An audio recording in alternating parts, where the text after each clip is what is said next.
Let's get right into it. Number 10, the Cuteness Paradox. You see a puppy. Not just any puppy. A golden retriever puppy with paws too big for its body, ears that flop around like poorly attached felt, and eyes that look like 2 drops of melted chocolate. It stumbles. It lets out a tiny squeaky bark.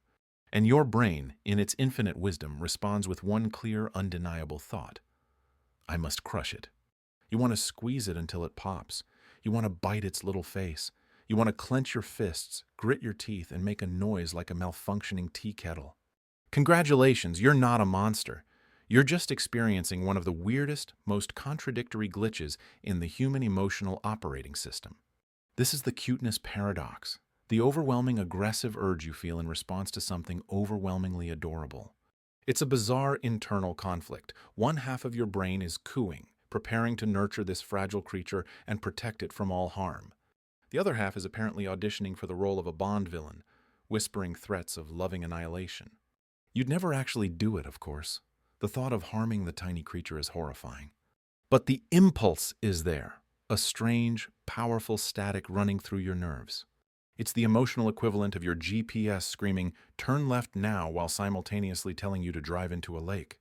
For a long time, this was just one of those universal human quirks we all silently agreed not to talk about, for fear of being put on a watch list. But it turns out there's a perfectly logical, albeit very strange reason why your brain's emotional wiring short-circuits and starts smoking whenever it sees a baby duck. Number 9, the baby blueprint. Your brain is not so secretly obsessed with babies, not just human ones, but anything that even vaguely resembles one. This isn't an opinion. It's a deeply embedded evolutionary program, a piece of biological software that's been running for millennia. Scientists call this blueprint the Kinchin schema, or baby schema, and it's a specific set of physical features that scream, "I am small, helpless, and you must protect me." Think about what we universally consider cute. A disproportionately large head on a small body, big forward-facing eyes, a high and prominent forehead, a small nose and mouth, and chubby, rounded limbs. It's the recipe for a Funko Pop, a cartoon character, or literally any baby mammal on the planet. When your eyes detect this specific configuration, your brain doesn't just see a creature, it sees a flashing neon sign that says, "Do not harm, must protect, initiate nurturing protocols." This is a survival mechanism.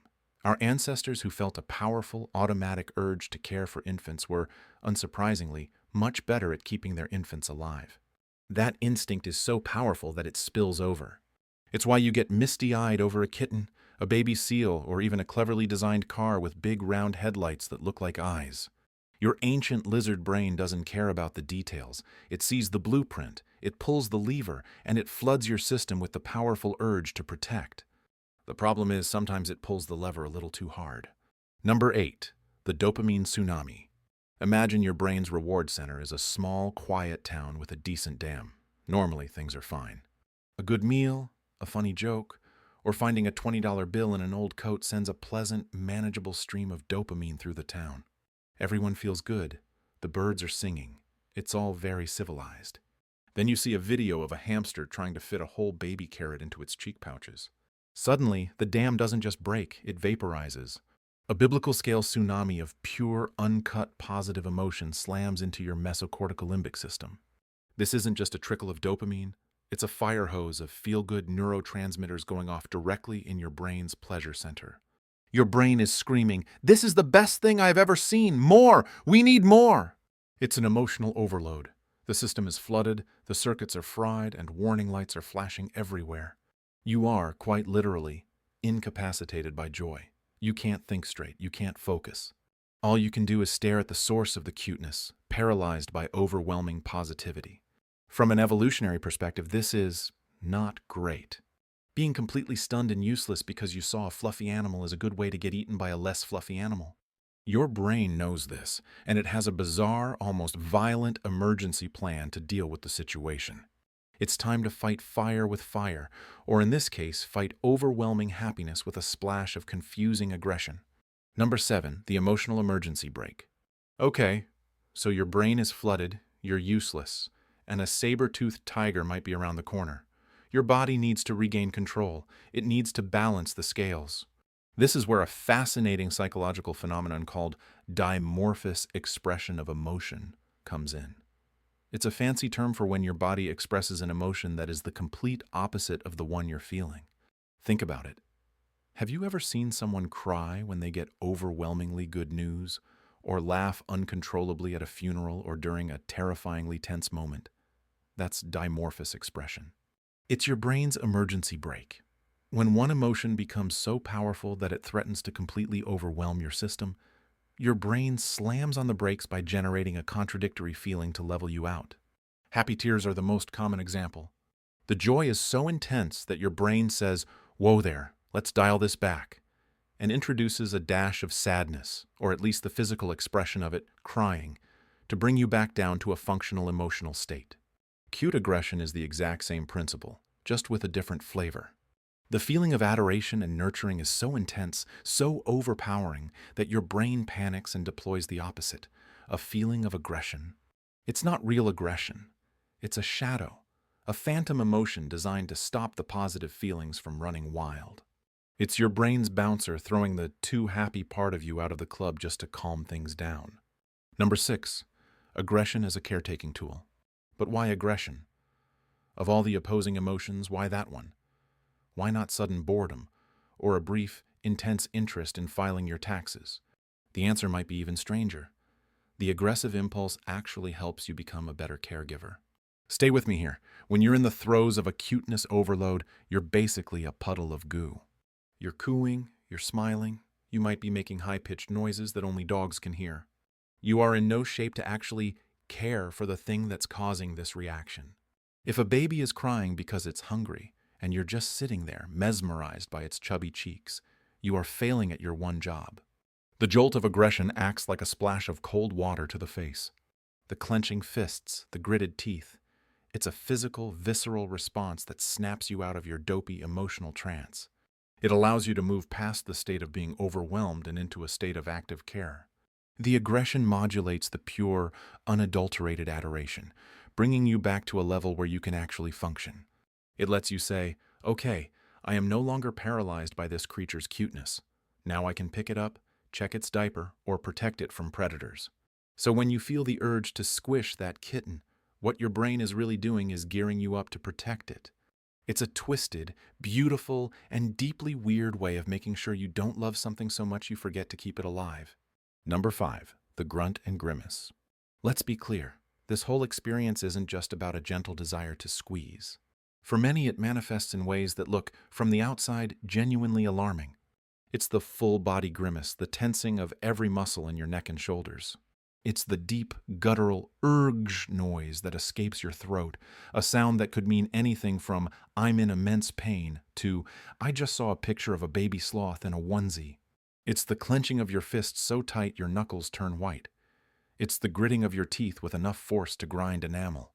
These aren't the actions of someone feeling gentle affection. These are the physical manifestations of intense frustration or struggle. And that's exactly the point. Your body is physically acting out the internal emotional battle. The overwhelming "ah wow wow wow" is fighting a cage match with the regulatory "gi-rr," and your muscles are the arena. This is why people's faces contort in such strange ways when they see something unbearably cute. They aren't just smiling. They're doing a complex facial gymnastic routine that communicates both adoration and a desperate attempt to contain it. You look like you're trying to solve a quantum physics problem while also passing a kidney stone, but on the inside, you're just thinking about a corgi puppy trying to walk down a single stair. Number 4, the Predator Monologue. Let's be honest about the things you think. The internal monologue of cute aggression is, frankly, unhinged. It's a stream of consciousness that, if spoken aloud, would get you some very concerned looks. "Oh my God, I want to eat your tiny face. I need to bite your little feet. If I don't smush you into a pancake right now, I might actually die." This is the verbal component of the dimorphous expression. It's the brain's regulatory aggression being translated into language. And because our brains are dramatic, narrative-driven machines, it doesn't just manifest as a mild thought like, "I feel a slight urge to apply pressure." No, it goes full predator. It uses the language of consumption and destruction because those are the most potent aggressive concepts we have. The crucial thing to remember is that there is zero genuine intent behind these thoughts. People who experience high levels of cute aggression are not more likely to be aggressive in real life. In fact, studies suggest they often report having more control over their actions. The thought, "I will devour you," is simply the most extreme and therefore most effective way for your brain to counteract the equally extreme feeling of, "I will melt into a puddle of love for you." It's a cognitive balancing act. You're not a secret cannibal. You're just emotionally well-regulated in the weirdest way possible. It's the emotional equivalent of screaming, "I'm so calm" during a panic attack. Number 3, the cuteness threshold. Not all cuteness is created equal. You might see a pleasantly cute squirrel and think, "Oh, that's nice," and then go about your day. No gritted teeth, no desire to bite its fluffy tail. But then you see a baby red panda sneezing, and suddenly your brain's emergency alarms are blaring and you're fighting the urge to punch a wall out of sheer adoration. What's the difference? There appears to be a cuteness threshold.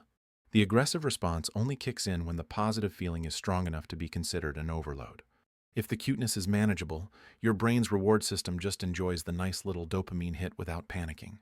It's only when the cuteness level goes past a certain point, when the Kinshinshima features are so perfectly, overwhelmingly present, that the emotional emergency brake gets pulled. This also explains why we don't feel cute aggression towards everything that's technically a baby. A baby spider, for instance, might be small and helpless, but for most people, the instinctual "you spider" response prevents the positive emotional overload from ever happening. The feeling never gets strong enough to require regulation. Your brain has a bouncer for cuteness, and it has a very specific guest list. And for that system to trigger its weird, aggressive failsafe, the cute thing has to be VIP level adorable. Number 2, it has a name. For decades, this was just a weird thing we all did, an unspoken secret of the human condition. You'd grit your teeth at a puppy and just hope no one noticed. But in 2015, researchers at Yale University finally gave it a name and dragged it into the scientific spotlight. They called it, quite perfectly, cute aggression. In their study, led by Oriana Aragon and Rebecca Dyer, they gave participants bubble wrap and showed them a series of images. The images were of cute, funny, or neutral animals. The results were exactly what you'd expect. The people who viewed the pictures of adorable baby animals popped significantly more bubbles than the other groups. They were channeling their bizarre, overwhelming positive emotion into a harmless, physically aggressive act. Subsequent research, like a 2018 study by Catherine Stavropoulos, went even further, looking at the electrical activity in the brain. They found that the brain's emotion systems and reward systems were both firing like crazy when people experienced cute aggression. It was the first neurological evidence that this wasn't just a quirky habit. It was a complex and measurable interplay between different parts of the brain. Yes, somewhere, a group of very serious scientists got government funding to show people pictures of puppies and confirm that we are all, in fact, adorable weirdos. Number 1, you're not a monster. So, after all this, what's the big takeaway? When your brain tells you to bite the head off a Pomeranian, what does it mean? It means your brain is working perfectly. It means your emotional regulation system is healthy and functional. Cute aggression is not a sign of suppressed rage or a hidden dark side. It is, in fact, a sign of profound empathy and a powerful capacity for positive feeling. You feel the urge to squeeze because you are so overcome with love and protectiveness that your brain has to intervene to stop you from becoming a useless, cooing mess. It's a biological hack to keep you grounded. The aggression is a testament to the sheer power of the cute. This bizarre, contradictory impulse is one of the most human things we do.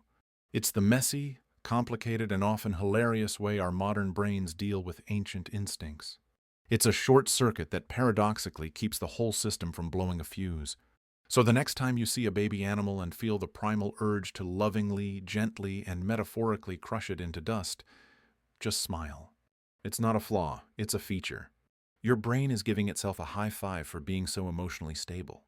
That's all for today. I'll be making similar videos in the future. Subscribe to see them.